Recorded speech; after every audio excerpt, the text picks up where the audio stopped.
श्री स्वामी समर्थ। स्वागत आहे तुम्हा सगळ्यांचं माझ्या यूट्यूब चॅनलवरती। आजचा दिवस तुम्हा सर्वांना खूप छान सुखाचा आणि आनंदाचा जाऊ देत हीच मी स्वामींच्या चरणी प्रार्थना करते आणि आजच्या व्हिडिओला सुरुवात करते। पण त्या अगोदर तुम्ही माझ्या चॅनलवरती जर नवीन असाल तर चॅनलला सबस्क्राईब नक्की करा। त्याचबरोबर कमेंटमध्ये श्री स्वामी समर्थ लिहायला अजिबात विसरू नका। तर मैत्रिणींनो, दरवर्षी दिवाळी हा सण नवा उत्सव घेऊन येत असतो। खाद्यपदार्थ, नवे कपडे, पाहुणे यांची रेलचेल चालू असते। तर घरातील स्त्री वर्ग जो आहे तर तो किचनमध्ये फराळ करण्यामध्ये, अंगणाची स्वच्छता करण्यामध्ये, घराची सजावट करण्यामध्ये मग्न असतो। कारण की दिवाळीच्या आधी घर साफ करावे लागते, कारण दिवाळीच्या दिवशी साक्षात देवी लक्ष्मी आपल्या घरामध्ये प्रवेश करत असते। तर पहा, देवी लक्ष्मी आपल्या घरामध्ये स्थिर ठेवण्यासाठी, अखंड ठेवण्यासाठी दिवाळीपूर्वी आपल्याला अशी कोणती वस्तू घराबाहेर काढायची आहे याविषयीची संपूर्ण माहिती मी तुमच्यासोबत आजच्या व्हिडिओमध्ये शेअर करणार आहे। त्यामुळे त्यासोबतच एक जी वस्तू आहे तर ती सुद्धा आपल्याला लक्ष्मी पूजनाच्या दिवशी रात्री 12 वाजता बाहेर काढायची आहे। याविषयीची संपूर्ण माहिती तुमच्यासोबत मी आजच्या व्हिडिओमध्ये शेअर करणार आहे आणि त्यामुळे व्हिडिओ हा स्किप न करता शेवटपर्यंत नक्की पहा, जेणेकरून तुमच्यापर्यंत योग्य ती माहिती पोहोचेल। तर पहा, आपल्यापैकी बऱ्याच जणांनी नवरात्रीच्या आधी पितृपक्षामध्ये घराची साफसफाई केलेली असेल। जेवढं महत्त्व नवरात्रीच्या आधीचे साफसफाई करण्याला आहे तेवढंच महत्त्व, किंबहुना त्यापेक्षा जास्त महत्त्व या दिवाळीच्या स्वच्छतेला असतं। कारण जिथे जिथे हात फिरे तिथे तिथे लक्ष्मी बसते असं सुद्धा म्हटलं जातं आणि म्हणूनच दिवाळीच्या वेळी सुद्धा आपण आपल्या घरातली साफसफाई करत असतो। दिवाळीच्या वेळेस घराबाहेर असलेली जाळी जळमटी असतील तर ही नकारात्मकतेला म्हणजे अलक्ष्मीला आमंत्रित करत असतात आणि अशा घरांमध्ये देवी लक्ष्मी ही कधीही प्रवेश करत नाही। तर पहा, तुमच्या घरामध्ये किंवा घराच्या बाहेर जर अशी काही जाळी जळमट असतील तर ती आपण प्रत्येक आठवड्याला आपल्या घरामध्ये तयार होत असतात आणि त्यावेळेला आपण आपल्या घराची स्वच्छता करत राहणं महत्त्वाचं असतं। नवरात्रीला म्हणता म्हणता आता बराच कालावधी उलटलेला आहे आणि आपल्या घरामध्ये पूर्वीसारखे जाळे सुद्धा तयार झालेले असतील किंवा जी डीप क्लिनिंग आपण आपल्या घरामध्ये केलेली आहे, आपण सर्व गोष्टी आपल्या घरामध्ये स्वच्छ केलेल्या आहेत, किचनची डीप क्लिनिंग केलेली आहे, पूर्ण घराची डीप क्लिनिंग केलेली आहे, तरी सुद्धा आपल्याला आपली ही दिवाळीची जी साफसफाई आहे तर ती करायचीच आहे। तर सर्वात मुख्य म्हणजे आपल्या घराचं जे मुख्य प्रवेशद्वार आहे तर ते आपल्याला स्वच्छ करायचं आहे, कारण त्यातूनच आपल्या घरामध्ये माता लक्ष्मी ही प्रवेश करत असते आणि तिथे आपल्याला कुठल्याही प्रकारची जाळी जळमट किंवा धूळ जी आहे हा प्रकार नसावा, जेणेकरून देवी लक्ष्मी तुमच्या घरामध्ये प्रवेश करेल। तर त्यामुळे तुम्ही या गोष्टीकडे आवर्जून लक्ष द्यायचं आहे। आता ज्यांची साफसफाई नवरात्रीच्या वेळेला झालेली नाहीये तर त्यांनी ती दिवाळीच्या आधी पूर्ण करून घ्यायची आहे। आता ज्या लेडीज ज्या आहेत तर त्या वर्किंग आहेत तर त्यांनी दिवाळीच्या ज्या काही सुट्ट्या मिळतात किंवा जे काही वीकेंडचे दिवस असतात तर त्या सुट्ट्यांचं तुम्हाला यूज करायचं आहे आणि त्यावेळेला तुम्हाला तुमच्या घरामध्ये ही साफसफाई करायची आहे। आता मी सुद्धा वर्किंग आहे आणि त्यामुळे मला सुद्धा वीकेंडशिवाय इतर वेळेला वेळ मिळत नाही, तर त्यामुळे मी वीकेंडच्या वेळेला माझ्या घराची पूर्ण साफसफाई करत असते। तर तुम्ही समजू शकता, तर तुम्ही सुद्धा अशाच पद्धतीने तुमच्या सुट्ट्यांच्या दिवशी तुम्हाला वेळ काढायचा आहे आणि तुमच्या घरामधली जी साफसफाई आहे तर ती करायची आहे। आता बऱ्याच वेळेला काय होतं की आपण सुट्ट्यांच्या वेळेला खूप थकून चाललेलो असतो, कारण आठवडाभर आपण पूर्ण काम केलेलं असतं, तर सुट्ट्यांमध्ये खूप वेळेला असं होतं की दगदग त्यांना जमत नाही। तर तुम्हाला काय करायचं आहे, तुम्ही इतर ज्या काही सुखसुविधा मिळतात तर त्याचा वापर करून सुद्धा तुम्ही तुमच्या घरातली जी साफसफाई आहे किंवा ती स्वच्छता आहे तर ती तुम्ही करू शकता। आता बाकीच्या गोष्टी ज्या आहेत किंवा ह्या ज्या सुखसुविधा आहेत तर त्या तुम्हाला बाजारामध्ये अगदी इझिली अवेलेबल आहेत, तर त्या तुम्ही घेऊ शकता।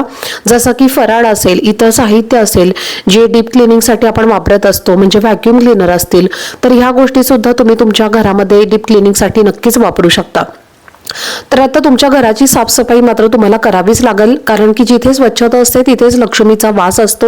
यासोबतच नवरात्रीच्या आधी काही गोष्टी बाहेर काढायच्या होत्या आणि त्यावरती सुद्धा मी तुमच्यासोबत एक व्हिडिओ शेअर केलेला होता, पण ज्यांना त्यावेळेला त्या गोष्टी काढणं शक्य झालं नाही तर त्यांनी दिवाळीपूर्वी या वस्तू आवर्जून घराबाहेर काढायच्या आहेत।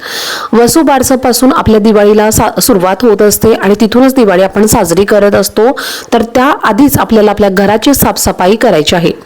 त्याआधीच आपल्याला या सर्व ज्या वस्तू आहेत तर त्या सर्व आपल्या घराच्या बाहेर आपल्याला काढून टाकायच्या आहेत। तर तुम्हाला किमान तुमच्या लक्ष्मी पूजनाच्या आधी, तरी म्हणजे 12 नोव्हेंबरच्या आधी या वस्तू तुम्हाला तुमच्या घराच्या बाहेर फेकून द्यायच्या आहेत।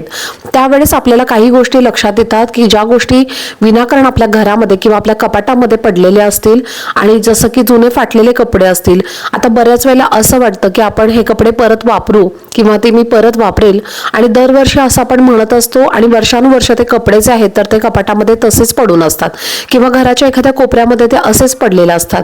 तर हे कपडे जे आहेत तर जसं की बेडशीट असतील, चादरी असतील, पडदे असतील किंवा इतर कोणते फाटलेले मुलांचे आपले स्वतःचे कपडे असतील, तर हे जे कपडे आहेत फाटलेल्या अवस्थेत पडलेले, तर हे दिवाळीच्या आधी तुम्हाला काढून टाकायचे आहेत. आता जे कपडे चांगल्या स्थितीमध्ये आहेत तर त्याचं तुम्ही दान नक्कीच करू शकता, पण जे कपडे चांगल्या परिस्थितीमध्ये आहेत त्याचंच तुम्ही अवश्य दान करा. पण अगदी जे फाटलेले कपडे आहेत तर ते असे कपडे तुम्ही कोणालाही कृपया दान करू नका. दिवाळीला आपण स्वतः सुद्धा कुटुंबाला आपल्या नवीन कपडे घेत असतो आणि आपल्या घरामध्ये असलेली दरिद्री म्हणजे फाटलेले कपडे असतील, चादरी असतील, पडदे असतील, बेडशीट असतील, तर ते इतरांना आपण दान म्हणून का द्यावं? म्हणजे आपल्या घरातील जी दरिद्री आहे तर ती दुसऱ्यांच्या आपण घरामध्ये नेऊन टाकायची नाही आहे आणि हे अत्यंत चुकीचं आहे. जे कपडे खूप फाटलेल्या अवस्थेमध्ये आहेत त्यांची तुम्हाला दुसऱ्या पद्धतीने विल्हेवाट लावायची आहे आणि जे कपडे योग्य स्थितीमध्ये आहेत तर ते कपडे तुम्ही दान म्हणून नक्कीच देऊ शकता. आता यानंतर दुसरी जी गोष्ट आहे ती म्हणजे भांडी. आता किचनमध्ये अशी बरीच भांडी पडलेली असतात जी आपल्याला डोळ्यांना दिसत असतात आणि त्याचा वापर होत नसतो किंवा ती खराब झालेली असतात आणि कुठेतरी किचनमध्ये एखाद्या कोपऱ्यामध्ये वगैरे पडून राहिलेली असतात.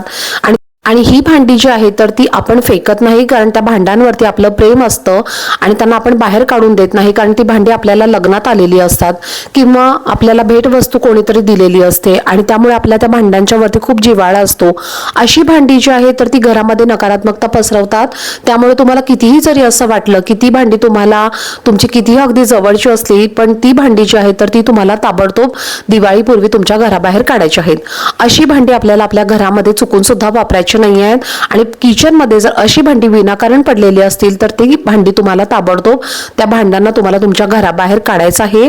दैव लक्ष्मी जी आहे तर ती ज्या ठिकाणी घर स्वच्छ असतं, सुंदर असतं आणि शांत असतं तर तिथेच देवी लक्ष्मी जी आहे तर ती येत असते आणि त्यामुळे तुटलेल्या वस्तू, अस्वच्छता आणि असलेले हे जे काही गोष्टी आहेत तर त्या आपल्या घरामध्ये, कलह असलेल्या घरामध्ये माता लक्ष्मी ही थांबत नाही. आता यानंतर पुढची महत्त्वाची गोष्ट म्हणजे चप्पल. आता खूप दिवसांपासून तुमच्या घरामध्ये तुटलेल्या चपला पडलेल्या आहेत आणि त्या घराच्या एखाद्या कोपऱ्यामध्ये पडून राहिलेल्या आहेत किंवा शू रॅकमध्ये जर त्या चपला ज्या आहेत तर त्या तशाच पडलेल्या आहेत आणि घरामध्ये कोणतीही वस्तू जर तुटलेल्या अवस्थेत असेल तर ती कृपया तुम्ही ठेवू नका. त्या वस्तू ठेवल्यामुळे काय होतं तर घरामध्ये नकारात्मक ऊर्जा ही वाढत असते आणि त्याचा परिणाम म्हणून घरामध्ये वादविवाद, कलह होत असतात. दिवाळी हा सण सुख समृद्धीचा सण आहे आणि त्यामुळे घराची साफसफाई करत असताना सगळ्यात आधी तुम्हाला तुटलेल्या वस्तू तुमच्या घराच्या बाहेर टाकायच्या आहेत. जसं की तुटलेली भांडी असतील, तुटलेल्या चपला असतील, तुटलेल्या काचेच्या वस्तू असतील, खिडकीच्या जर काचा फुटलेल्या असतील तर त्या तुम्हाला दुरुस्त करून घ्यायच्या आहेत. कारण तुटलेल्या काचा सुद्धा ज्या आहेत तर त्या नकारात्मकता वाढवत असतात आणि घरामध्ये अलक्ष्मीला आमंत्रित करत असतात आणि त्यामुळे घरामध्ये असलेली बंद घड्याळे वापरायची नाही आहेत. त्याशिवाय वास्तुशास्त्रज्ञ सुद्धा आपल्याला बऱ्याच वेळेला असा सल्ला देतात की बंद पडलेली घड्याळं किंवा बंद पडलेली इलेक्ट्रॉनिक वस्तू जी आहे तर ते आपल्या घरामध्ये ठेवायची नसतात. कारण बंद पडलेली घड्याळ घरात ठेवणं, ही घड्याळ जी आहे तर ती वेळ दाखवत असते आणि त्याला वास्तुशास्त्रामध्ये विशेष महत्त्व आहे. तर ही बंद घड्याळं जी आहेत तर ती माणसाच्या प्रगतीचा वेग थांबवते आणि त्यामुळे दिवाळीची स्वच्छता करताना तुम्हाला ही बंद घड्याळं सर्वप्रथम तुमच्या घराच्या बाहेर फेकून द्यायची आहेत. आता यानंतर पुढची महत्त्वाची गोष्ट किंवा वस्तू म्हणजे तुमच्या घरामध्ये जर चित्रांचे फ्रेम असतील किंवा कुटुंबाच्या तुमच्या एखादी फ्रेम असेल आणि ती तुटलेली असेल, फुटलेली असेल तर ती सुद्धा फोटो फ्रेम आपल्याला घराच्या बाहेर फेकून द्यायची आहे. आता तुमचा त्याच्यावरती कितीही जीव असेल तरी सुद्धा ती आपल्या घरामध्ये नकारात्मकता पसरवत असते आणि त्यामुळे आपल्याला या वस्तू ज्या आहेत तर त्या आपल्याला आपल्या घराच्या बाहेर फेकून द्यायच्या आहेत आणि या सुद्धा गोष्टींची आपल्याला काळजी घ्यायची आहे. आता फोटो जर खूप खराब झालेला असेल तुमच्या घरामध्ये तर तो फोटो तुम्हाला विसर्जित करायचा आहे. फोटो जो आहे ज्यामध्ये तुमचा चेहरा सुद्धा दिसत नाही तर अशा प्रकारचे जे फोटो आहेत तर ते सुद्धा तुम्हाला तुमच्या घरामध्ये ठेवायच्या नाही आहेत. आपल्या किती जरी त्यामध्ये आठवणी असल्या तरी सुद्धा या गोष्टी नकारात्मकता आपल्या घरामध्ये पसरवत असतात. बंद पडलेले इलेक्ट्रॉनिक ज्या वस्तू आहेत तर त्या सुद्धा तुम्हाला तुमच्या घराच्या बाहेर फेकून द्यायच्या आहेत. आपल्याला कितीही वाईट वाटत असलं तरी सुद्धा खूप दिवस आपल्या घरामध्ये या वस्तू तशाच्या तशा पडलेल्या असतात. प्रत्येक घरामध्ये बंद पडलेले मोबाईल असतात, जुने रेडिओ असतात, टीव्ही असतात किंवा बऱ्याच इलेक्ट्रॉनिक वस्तू असतात. तर हे सुद्धा किंवा बऱ्याच वेळेला असं सुद्धा पाहतो आपण की घराचा मेन गेट आहे, दरवाजे आहेत, फर्निचर आहेत तर ते सुद्धा गंजलेले आहेत आणि त्यातनं आवाज येतो आहे. तर ते सर्व गोष्टी तुम्हाला चेक करायच्या आहेत आणि दिवाळीच्या पूर्वीच तुम्हाला तुमचं फर्निचर किंवा इतर वस्तूंची तुम्हाला दुरुस्ती करायची आहे. आता याशिवाय तुटलेला जो बेड आहे किंवा पलंग असतो तर तो सुद्धा वापरायचा नाहीये, त्यामुळे सुद्धा वैवाहिक जीवनावरती वाईट परिणाम होऊ शकतो। यासोबतच आपल्याला आपल्या घराच्या मुख्य प्रवेशद्वारावरती सुकलेली तोरणं, जसं की आंब्याच्या पानांची तोरणं असतील, झेंडूच्या फुलांची तोरणं असतील, तर ही सर्व जी सुकलेली तोरणं आहेत तर ती सुद्धा तुम्हाला दिवाळीच्या आधी स्वच्छता करत असताना तुम्हाला काढून टाकायची आहेत। आता यासोबतच काही जी तोरणं आहेत जी आपण आपले वर्षभर घरावरती लावलेली असतात, तर ती तुम्ही समजा मागच्या वर्षी लावलेली आहेत, पण त्याच्यावरती जर खूप जास्त धूळ वगैरे साठलेली असेल तर तुम्हाला ती स्वच्छ धुवून घ्यायची आहे। स्वच्छ करून पुन्हा एकदा तुम्हाला तुमच्या घराच्या मुख्य प्रवेशद्वारावरती लावायची आहेत। पण तुटलेली, फुटलेली आणि खराब अवस्थेतील जी तोरणं आहेत तर ती तुम्हाला फेकून द्यायची आहेत आणि नवीन तोरण तुम्हाला तुमच्या घराच्या मुख्य प्रवेशद्वारावरती लावायचं आहे। या गोष्टी ज्या आहेत तर त्या तुम्हाला महत्त्वाच्या करायच्या आहेत। दिवाळीचा सण हा खूप महत्त्वाचा सण आहे आणि त्यामुळे दिवाळीच्या आत तुम्हाला या सर्व गोष्टी करायच्या आहेत। कितीही तुमच्या घरामध्ये तुम्ही मुख्य प्रवेशद्वारावरती चांगलं जरी तोरण लावलेलं असेल तरी सुद्धा आंब्याच्या पानांच्या तोरणाशिवाय मुख्य प्रवेशद्वाराला शोभा येत नाही आणि आंब्याचं तोरण जे आहे तर ते लक्ष्मीला खेचून आणणारं तोरण आहे आणि त्यामुळे आपल्याला दिवाळीच्या प्रत्येक दिवसामध्ये रोज एक नवीन आंब्याचं तोरण लावायचं आहे। त्यामुळे दिवाळीच्या आधी तुमच्या घरामध्ये जर वेगवेगळ्या प्रकारची जुनी तुटलेली भांडी, खेळणी, सजावटीच्या वस्तू, फाटलेले कपडे, तुटलेले चप्पल, फाटलेल्या चादरी ज्या काही असतील तर त्या सर्व तुम्हाला तुमच्या घराबाहेर फेकून द्यायच्या आहेत आणि आपल्याला दिवाळीसाठी लागणारे दिवे सुद्धा नवीन आणायचे आहेत। मागच्या वर्षीचे दिवे असतील तर ते अजिबात चुकून सुद्धा लावायचं नाही आहेत, कारण की प्रत्येक वर्षी दिवाळीला नवीन दिवे खरेदी करावेत। कारण दिवे जे आहेत तर ते आपल्याला मातीचेच दिवे आणायचे असतात, कारण मातीच्या दिव्यांचा दिवाळीला खूप मान असतो। तुम्ही कितीही इलेक्ट्रॉनिक दिवे लावले, कितीही तुम्ही आर्टिफिशियल दिवे लावले तरी सुद्धा ज्या दिव्यांमध्ये तेल असतं आणि जे दिवे मातीचे असतात, ज्यामध्ये आपण तेल आणि वाती घालून जे दिवे लावलेले असतो तर ते दिवे जे आहेत तर ते लक्ष्मीला आपल्या घराकडे खेचून आणत असतात। त्यामुळे हे आर्टिफिशियल दिवे किंवा तुम्ही जर सजावटीसाठी विकत घेऊ शकता, पण मातीच्या पणत्या या सुद्धा तुम्हाला आवर्जून खरेदी करायच्या आहेत। तर तुम्हाला तुमच्याकडे जर जुन्या मातीच्या पणत्या असतील तर त्या सुद्धा तुम्हाला ताबडतोब तुमच्या घराच्या बाहेर फेकून द्यायच्या आहेत। त्याचबरोबर आपल्या घराची साफसफाई, स्वच्छता करत असताना आपल्या घरातलं मुख्य पवित्र आणि मंगलमय असं ठिकाण म्हणजे आपल्या घरातलं देवघर। देवघराच्या स्वच्छतेकडे तुम्हाला अजिबात दुर्लक्ष करायचं नाहीये। आपल्या घरातल्या साफसफाई सोबतच देवघराची साफसफाई सुद्धा आपल्याला करायची आहे, कारण बऱ्याच वेळेला असं होतं की खालच्या ड्रॉवरमध्ये आपण दुर्लक्ष करत असतो आणि त्यामध्ये आपण कोणतं ना कोणतं सामान जे आहे तर ते ठेवत असतो आणि त्यामुळे सुद्धा जर अशा पद्धतीने जर आपण त्या आपल्या ड्रॉवर मध्ये जर वस्तू कोंबलेल्या असतील तर त्या सुद्धा घरामध्ये नकारात्मकता पसरवत असतात। त्यामुळे देवघराचा ड्रॉवर सुद्धा तुम्हाला स्वच्छ करून घ्यायचा आहे। तिथे सुद्धा जर काही तुटलेल्या फुटलेल्या वस्तू असतील तर त्या वस्तू सुद्धा तुम्हाला ताबडतोब तुमच्या घराच्या बाहेर काढायच्या आहेत। देवघरामध्ये तुम्हाला नवीन वस्त्र जे आहे तर ते आणून ठेवायचं आहे आणि देवांचे अलंकार सुद्धा नव्याने तुम्हाला खरेदी करायचे आहेत। देवघरामध्ये आपल्याला रोज दिवा प्रज्वलित आपण जो करत असतो आणि तो दिवा जर खूप खंडित झालेला असेल, तुटलेला असेल, खराब झालेला असेल तर हे अशा पद्धतीचे जे काही दिवे आहेत तर ते सुद्धा तुम्हाला ताबडतोब बदलायचे आहेत। दिवाळी हा सण दिव्यांचा सण सुद्धा म्हणून ओळखला जातो आणि त्यामुळे नवीन दिव्यांची सुद्धा तुम्ही खरेदी करू शकता, ज्यामध्ये पितळेचे निरांजन असतील, समय असतील किंवा चांदीचे निरांजन असतील तर ते सुद्धा तुम्ही दिवाळीच्या पूर्वी विकत आणू शकता।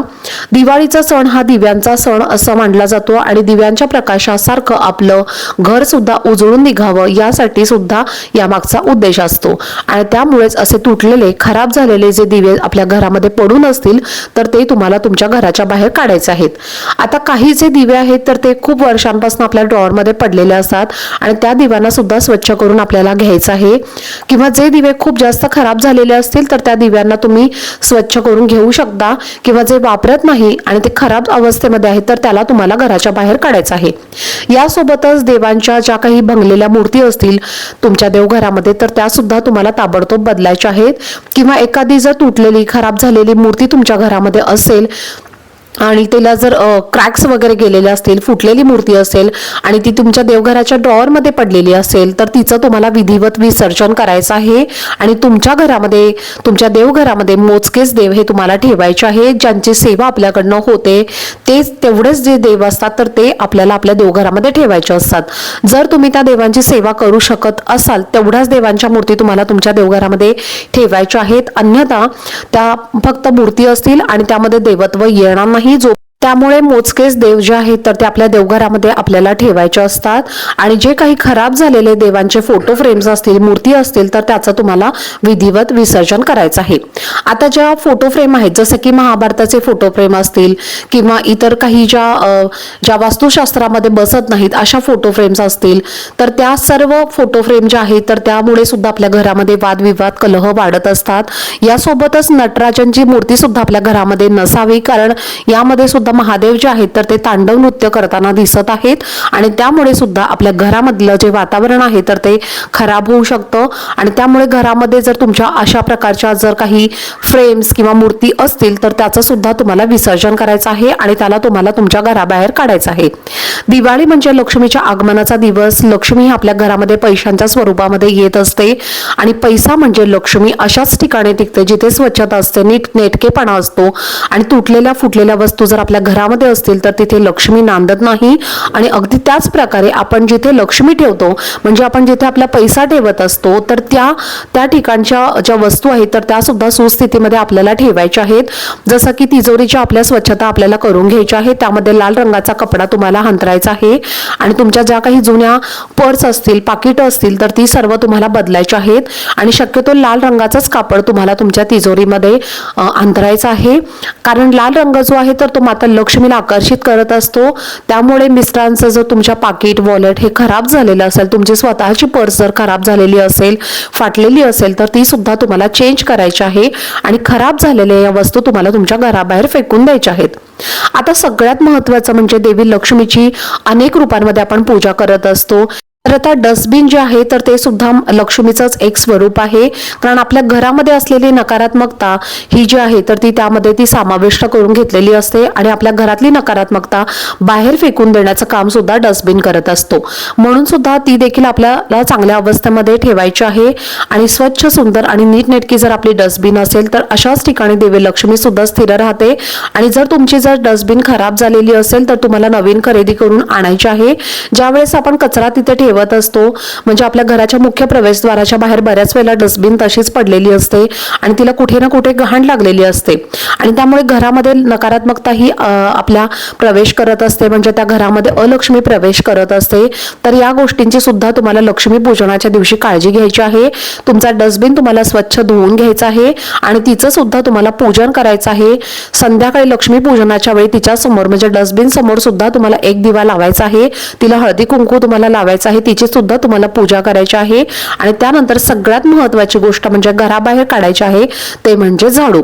झाडूला तर लक्ष्मीचं स्वरूप मानतो आपण. मग झाडू कसा घराबाहेर काढून टाकायचा तर पहा, झाडू ज्या वेळेस आपल्या घरामध्ये लक्ष्मी पूजनाच्या दिवशी आपण आपल्या घरामध्ये आणत असतो, लक्ष्मीच्या स्वरूपामध्ये आपल्या घरामध्ये झाडू येत असतो, पण वर्षभर वापरल्यानंतर त्याचं रूपांतर सुद्धा अलक्ष्मीमध्ये होत असतं.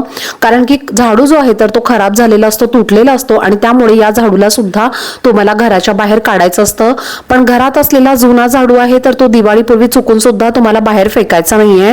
दिवाळीच्या रात्री म्हणजेच लक्ष्मी पूजनाच्या रात्री 12 वाजता बरोबर तुम्हाला हा झाडू तुमच्या घराच्या बाहेर फेकायचं आहे. म्हणजेच आपल्याला काय करायचं आहे तर आपल्या घरातली जी अलक्ष्मी आहे तर तिचं आपल्याला निस्सारण करायचं आहे. अलक्ष्मीचं निस्सारण आपल्याला लक्ष्मी पूजनाच्या रात्री 12 वाजता अशा प्रकारे तुम्हाला दिवाळीपूर्वी जर तुम्ही बाहेर काढायचं नाहीये आणि त्याचं तुम्हाला लक्ष्मी पूजनाच्या दिवशीच तुम्हाला त्याला बाहेर काढायचं आहे. तर आता याबद्दलची तुम्हाला ज्या काही वस्तू दिवाळीच्या पूर्वी बाहेर काढायच्या आहेत याबद्दलची संपूर्ण माहिती तुमच्यासोबत मी शेअर केलेली आहे. यातल्या सगळ्याच वस्तू तुम्ही घराबाहेर काढाव्यात असं नाही. तुम्हाला ज्या वस्तू खराब वाटत आहेत तर त्या सर्व वस्तू तुम्हाला बाहेर काढायच्या आहेत आणि ज्यांना घराबाहेर काढायचं गरज आहे तर तेवढ्याच वस्तू किंवा त्याच गोष्टी तुम्हाला तुमच्या घराच्या बाहेर काढायच्या आहेत. इतर ज्या गोष्टी चांगल्या स्थितीमध्ये आहेत तर त्यांना घरातनं बाहेर फेकण्याची अजिबात गरज नाही आहे. त्या तुम्ही सर्व स्वच्छ करून सुद्धा वापरू शकता. पण दिवाळीच्या पूर्वी तुम्हाला तुमचं घर हे स्वच्छ, सुंदर आणि नीटनेटकं करून ठेवायचं आहे. कारण देवी लक्ष्मी अशाच घरामध्ये प्रवेश करते जिथे स्वच्छता असते, भंगार सामान, तुटलेल्या वस्तू अशा ठिकाणी जिथे अडगळ असते तर त्या घरामध्ये लक्ष्मी कधीही प्रवेश करत नाही. त्यामुळे या ज्या गोष्टी आहेत तर त्या तुम्हाला घराच्या बाहेर काढायच्या आहेत. मैत्रिणींनो, माझ्या घरामध्ये सुद्धा दिवाळीची साफसफाई चालू आहे आणि मी माझा जॉब सांभाळून माझ्या घरातली साफसफाई करत असते. तुमच्या जर कमेंटना रिप्लाय द्यायला जर माझ्याकडनं लेट झाला तर तुम्ही समजून घ्याल अशीच मी इच्छा व्यक्त करते. आणि मैत्रिणींनो, तुम्हाला येणारी ही सर्व दिवाळी जी आहे तर ती तुमच्या घरामध्ये सुख समृद्धी शांतता भरभराट घेऊन येऊ दे आणि हीच मी देवी लक्ष्मीच्या चरणी प्रार्थना करते. तर चला, झालेली सेवा ही मी स्वामी महाराजांच्या चरणी अर्पण करते. आजचा व्हिडिओ जर तुम्हाला आवडला असेल तर व्हिडिओला जास्तीत जास्त लाईक शेअर आणि चॅनलला सबस्क्राईब नक्की करा. भेटूयात पुढच्या व्हिडिओमध्ये. तोपर्यंत सर्वांना श्री स्वामी समर्थ.